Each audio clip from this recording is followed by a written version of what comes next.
C'est souvent gênant de dire à un collègue de s'arrêter, mais je dis publiquement qu'on commence à 16h25. Et si on ajoute 20 minutes, vous verrez vous-même à quel moment vous allez vous arrêter pour ne pas être... Vous avez compris. Merci, Monsieur le Président, mais merci à tous d'être là. Président, je vais essayer de ne pas dépasser le temps. Effectivement, ma conversation va porter sur l'histoire de la pensée juridique en Afrique de l'Égypte antique à l'État contemporain. Tout à l'heure, évidemment, le professeur Benga, notre maître à tous, je pense qu'il a posé un peu le cadre dans lequel on doit cheminer. Il nous a dit il faut un idéal. Il faut élaborer des théories à partir desquelles nous pourrons prendre notre envol. Et donc aujourd'hui, je vais partir de très loin pour essayer de voir que contrairement à certaines idées reçues ailleurs, qu'effectivement l'Afrique a effectivement une pensée juridique. Et pour commencer mon propos, je vais faire appel à un auteur, Montaigne, qui disait, je vais le citer, que chacun appelle barbarie, je le cite, ce qui n'est pas de son usage. Et il le disait, n'est-ce pas, pour signifier que toute société a toujours une certaine appréciation positive d'elle-même, de ses pratiques, de ses coutumes et de ses institutions. Ainsi, vous le savez, mesdames et messieurs, que pendant longtemps, les doctrines sur l'inégalité des races humaines ont disqualifié les cultures africaines, notamment du champ de la civilisation et du droit. Or, comme il est dit, l'adage romain le dit, toute société connaît le droit. Ce n'est pas une invention africaine, ce n'est pas une invention romaine, mais c'est une vérité, n'est-ce pas? Et le père Placide Tempels observait à cet égard, et je vais le citer également, que celui qui prétend que les primitifs ne possèdent point de système de pensée les rejette d'office de la classe des hommes. Et je poursuis avec le père Tempels qui disait affirmer a priori que les primitifs n'ont pas d'idée au sujet des êtres qui n'ont pas d'ontologie et que toute logique qui leur fait défaut, c'est tourner le dos, n'est-ce pas, à la réalité. En effet, poursuit-il, si les primitifs ont une conception particulière de l'être et de l'univers, cette ontologie propre donnera un caractère spécial, une couleur locale à leurs croyances et pratiques religieuses, à leurs mœurs, à leurs droits, à leurs institutions et coutumes, à leurs réactions psychologiques et puis généralement à tout leur comportement fin de citation. Et il y a un auteur, Michel Virali, qui abordait dans le même sens, pour dire que tous les systèmes juridiques ont été pensés par les hommes qui les créaient et par ceux qui y étaient, n'est-ce pas, soumis. C'est là un point commun à tous. Ceux qui paraissent aujourd'hui les plus absurdes, voire les plus monstrueux, ont été reçus par des esprits humains. Et si nous les reconnaissons comme juridiques, au moins, par certains aspects, c'est qu'ils étaient construits à partir des représentations qui leur sont propres. Là, c'est Michel Virali qui nous confirme dans ce propos. C'est dit donc, mesdames et messieurs, que si dans l'Antiquité, Rome et la Grèce étaient des mondes prodigieux, n'est-ce pas, ces civilisations n'étaient pas le monde. À travers les âges, à travers les pays, la pensée juridique a toujours été, n'est-ce pas, diverse, selon les représentations que les sociétés ont, n'est-ce pas, de la vie. Ainsi, comme partout dans le monde, l'Afrique a donc bel et bien une histoire juridique propre, que l'historiographie remonte à l'Égypte antique depuis que les travaux de l'éminent savant africain Cheikh Anta Diop ont démontré la profonde unité anthropologique et culturelle entre la civilisation égyptienne et l'Afrique noire. En auscultant l'anthropologie et l'histoire des institutions africaines, nous verrons dans cette communication comment la pensée juridique africaine s'est construite des espaces depuis l'Égypte jusqu'aux grands empires du Soudan occidental. Ensuite, comment cette pensée a été, n'est-ce pas, disqualifiée du champ de la civilisation dès l'aube de la domination coloniale occidentale, notamment avec la pénétration, n'est-ce pas, de la religion chrétienne. Enfin, nous verrons l'effort fait par les anthropologues et les historiens du droit notamment pour réhabiliter cette pensée en vue de l'élaboration d'une théorie juridique, n'est-ce pas, africaine. Alors, commençons donc par la formation de la pensée juridique africaine depuis l'Égypte. Alors, nous savons que de par l'ancienneté des objets et des squelettes humains qui ont été, n'est-ce pas, trouvés, l'Afrique, et ça c'est incontestable, est le berceau de l'humanité. Et c'est en effet dans ce continent que le premier type d'homme d'où est issue notre espèce a vécu. Alors, en l'absence de traces écrites ou de témoins, on ne sait exactement quelle idée de droit l'homme a pu avoir durant ces époques, n'est-ce pas, préhistoriques, mais à partir de l'interprétation des vestiges archéologiques, l'on estime qu'à partir de l'Homo sapiens, l'homme a pu recourir au droit pour inventer les nouvelles règles nécessaires à sa vie sociale et économique et ainsi perfectionner par un langage articulé les innovations juridiques accomplies entièrement. Que ce soit l'organisation de la famille autour des rapports de parenté, la prohibition de l'inceste, la régulation de la fécondité, la domestication du feu, la division sexuelle du travail, les sépultures collectives et la linguistique, qui sont, n'est-ce pas, autant d'indices de la préhistoire du droit depuis l'époque, n'est-ce pas, paléolithique. Dès l'origine, le rapport de l'homme au droit, et plus sûrement à la religion, l'a distingué de l'animal par l'ampleur de ce qu'il a construit à partir de la nature. Son inquiétude métaphysique a constitué une étape, n'est-ce pas, importante dans son processus juridique de socialisation. Ce soubassement religieux est demeuré depuis au moins l'époque néolithique une constance fondatrice du droit. C'est donc pas étonnant que les premières grandes civilisations africaines, qu'il s'agisse, n'est-ce pas, de l'Égypte ou des empires du Soudan occidental, aient bâti leur système juridique sur un fondement magico-religieux, révélateur de leur vision du droit et de leur attachement à l'idée de la justice. Ainsi, dans l'Égypte pharaonique, il n'est pas possible de traiter des institutions sans référence à la Maat, ce principe normatif qui traduit l'ordre juste du monde et qui s'impose au pharaon de sorte que les actes du souverain dans la gestion de l'État sont une transposition, une réplique, n'est-ce pas, de l'ordre divin. La Maat est donc intimement liée à la nature même du régime pharaonique. Référent éthique de vérité et de justice dans l'Égypte pharaonique, la Maat est à la fois la norme, la mécanique et l'incarnation d'un ordre cosmologique et donc l'immutabilité garantit le fonctionnement harmonieux de l'espace du monde. Fondé sur la recherche de la prospérité et de l'intérêt, dans l'intérêt de tous, sur le partage des responsabilités à tous les niveaux de la hiérarchie sociale et sur le principe de la résolution, n'est-ce pas, des conflits selon les règles de l'équité, elle est source d'un droit naturel qui inspire la justice individuelle en restituant à chacun son dû.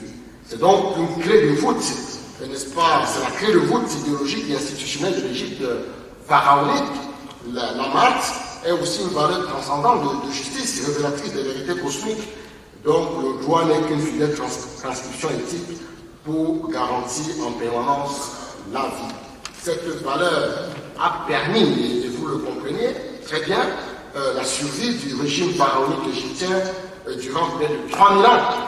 Et sa substance philosophique a continué d'hériter sous la forme des mythes ancestraux l'ordre juridique africain traditionnel en dépit de la pénétration de l'islam. Alors, après la décadence de l'Égypte, l'Afrique verra fleurir des royaumes, des grands empires, notamment entre le 7e et le 16e siècle, période au cours de laquelle l'islam pénètre le continent. Au fur et à mesure que s'implante l'islam, solidifie son droit, lequel gouverne tous ceux qui s'y convertissent, notamment de petits cercles restreints autour des souverains ainsi que les élites marchandes africaines. Partout où la religion islamique s'impose, elle véhicule avec elle des formes de gouvernement, une culture, un ensemble juridique susceptible d'imprégner profondément les peuples qui l'adoptent. Son pouvoir est pluraliste et n'a d'ambition d'imposer le droit musulman qu'à ceux des nouveaux sujets qui l'embrassent. Ainsi, loin d'être une religion exclusive, l'islam cohabite fort bien avec les cultes locaux. Ces religions traditionnelles africaines, au-delà de leur variété d'un point à l'autre du continent, reposent sur la force vitale. Ici, les divinités interviennent dans les affaires terrestres, s'informent et agissent comme la police invisible des familles et des communautés. Malgré la pénétration de l'islam, le fondement ancestral du droit africain est resté vivace en Afrique et a su absorber, voire transformer les influences extérieures.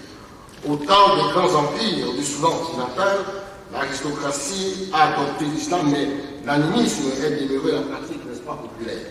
La cohabitation entre l'animisme et l'islam inspire divers domaines du droit, mais aussi l'organisation de la justice. C'est dire qu'il n'est pas possible d'envisager les institutions soudanaises de cette époque en faisant abstraction au caractère sacré, qu'il soit ancestral ou islamique, qui est reconnu au droit africain traditionnel. Il n'est donc pas étonnant, mesdames et messieurs, qu'au moment de l'arrivée des Européens en Afrique à l'origine du XVIe siècle, ceci ait trouvé un fond juridique originellement africain qui avait survécu à plusieurs siècles de présence, n'est-ce pas, islamique. Et on voit qu'à cette époque, la société africaine est une société paysanne, stratifiée, n'est-ce pas, et qui est organisée selon le modèle communautariste, et son droit originel de type oral est un modèle juridique, n'est-ce pas, négocié, fondé sur la sacralité, l'ancestralité, c'est-à-dire la perpétuelle immanence du monde invisible sur les vivants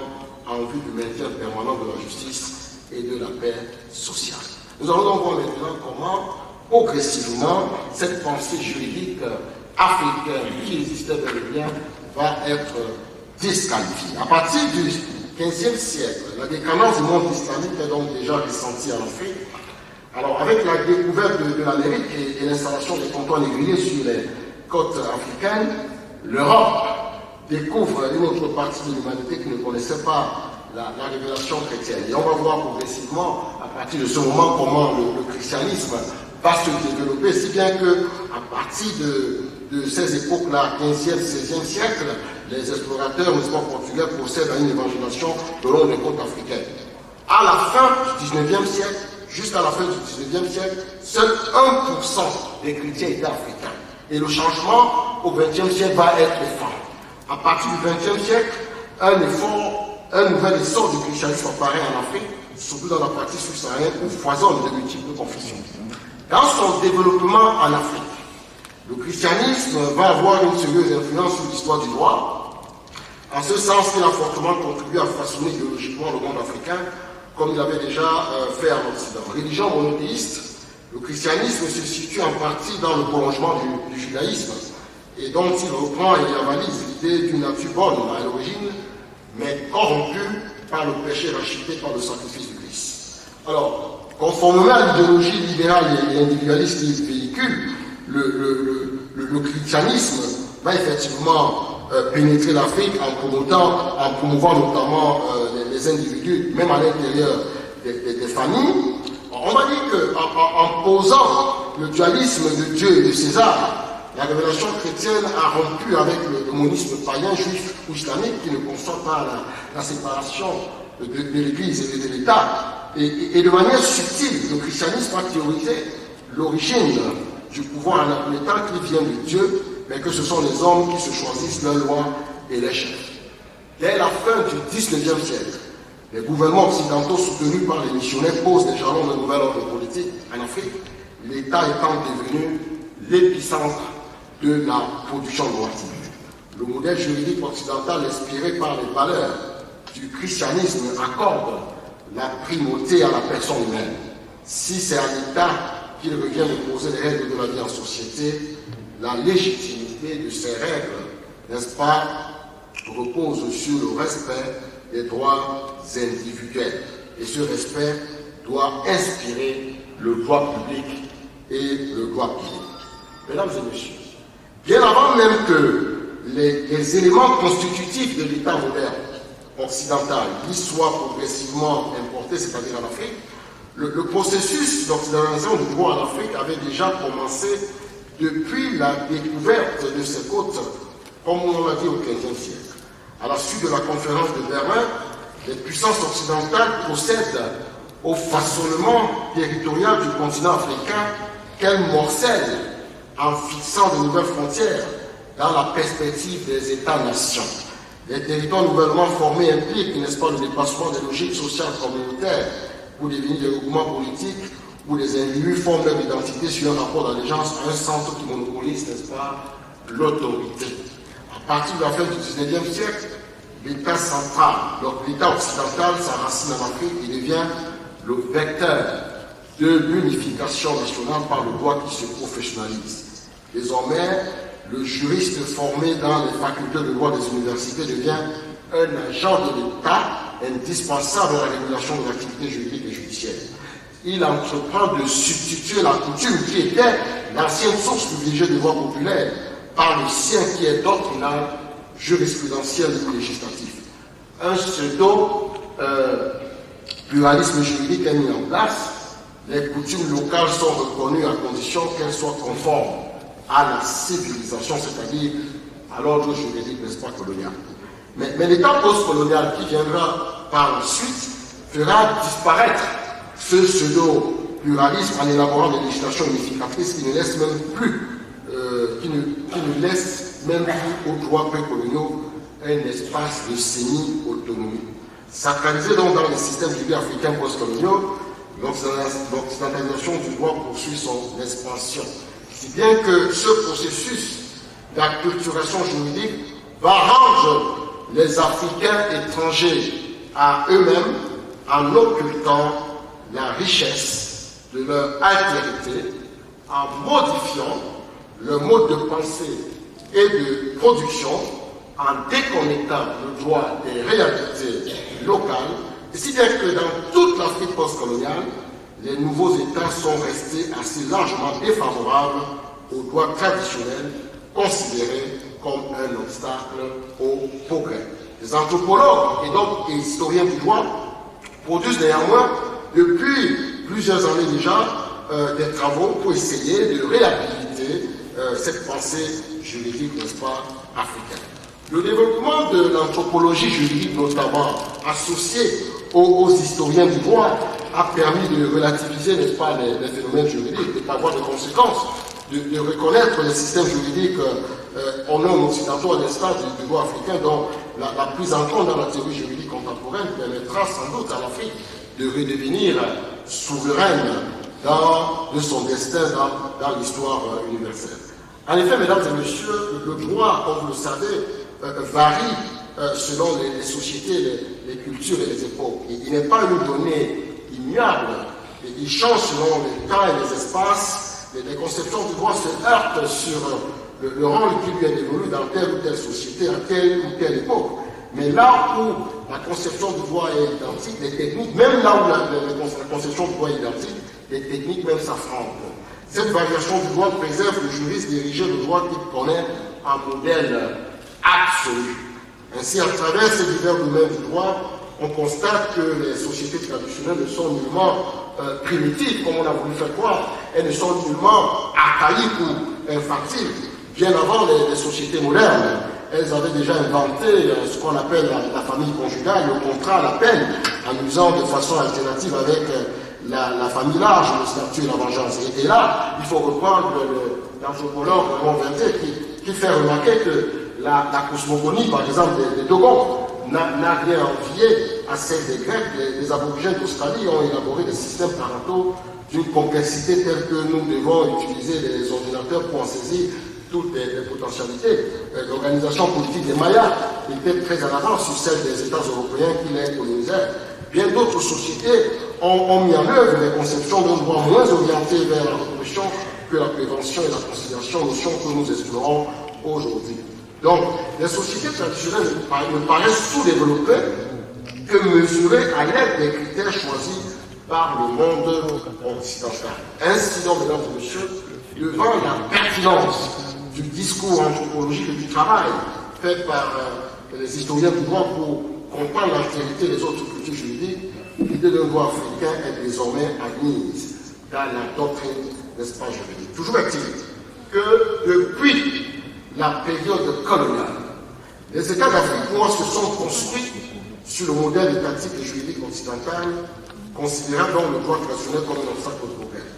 Seulement, dans un environnement où le droit est tantôt mal compris, tantôt inadapté à son contexte, ce droit positif hérité du modèle occidental de l'État ne peut prétendre être l'unique source de régulation des rapports sociaux. De sa pyramide, il doit accepter de s'insérer dans un réseau refondateur d'un ordre nouveau auquel les Africains adhèrent parce qu'ils y trouvent un intérêt. Dans un tel contexte, c'est donc la problématique du pluralisme au sein de l'État et celle du dialogue des sources de droit qui sont au cœur de la réinvention d'une théorie du droit en Afrique. D'ailleurs, on remarque que devant l'incapacité des États post-coloniaux africains de matérialiser leurs prétentions au monopole, n'est-ce pas, de la production réaliste du droit, l'on assiste ces dernières années, je le dis sous le contrôle des chefs traditionnels qui sont là, au détriment de toutes sortes d'ordres juridiques et informels, parallèles ou non officiels, tout comme se manifestent des velléités de résurrection des modes de production coutumiers. D'où donc l'intérêt pour les sociétés africaines post-coloniales de réinventer leur propre droit juridique pour ainsi redevenir souverains de leur destin dans l'histoire universelle. Et ceci n'est possible qu'avec une nouvelle génération de juristes non formés non plus exclusivement à la technique du droit importé, c'est-à-dire la technique positiviste, mais qui doivent s'ouvrir au champ de connaissance de la réalité sociale comme l'histoire et l'anthropologie pour repenser un droit africain réaliste, vivant, porteur de justice et d'équité. Je vous remercie de votre bien de votre attention.